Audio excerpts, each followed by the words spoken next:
intéressés par la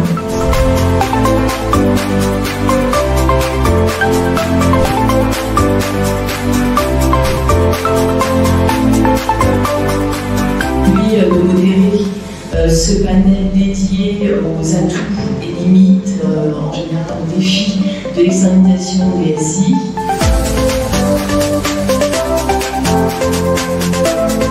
L'entreprise est formatée pour faire face aux difficultés. Donc c'est vraiment la productivité qu'on vise en externalisation son SI. Le deuxième enjeu majeur, c'est d'abord changer les mindsets. Il faut mettre d'abord en place des gouvernements.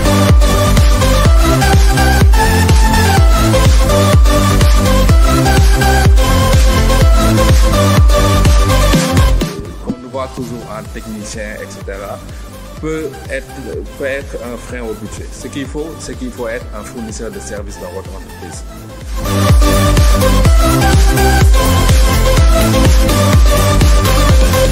Dans la partie opérationnelle, c'est ça, il doit veiller à tout ça. Mais autre chose qui est plus importante encore, jusqu'à présent on a parlé des infrastructures, mais il y a les hommes. Il y a les hommes. La stratégie commence chez soi, c'est-à-dire première chose, c'est les équipes internes de la DSI qu'il faut, la conduite du changement commence chez soi. Je pense que je vais dire fonction SI, parce que j'ai encore beaucoup de clients qui sont au stade de services informatiques, de même que j'en ai qui sont vraiment des DSI, des vrais, bien organisés, mais ils ont toujours tendance à rester sur... Conseil en transformation digitale. La transformation digitale, c'est un sujet vaste.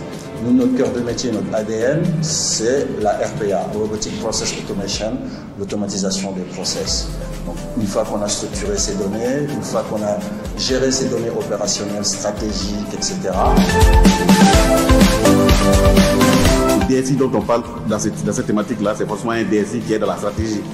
Parce que vous serez d'accord avec moi qu'un DSI qui est carrément dans l'opérationnel ne pourra pas conduire un changement, c'est clair.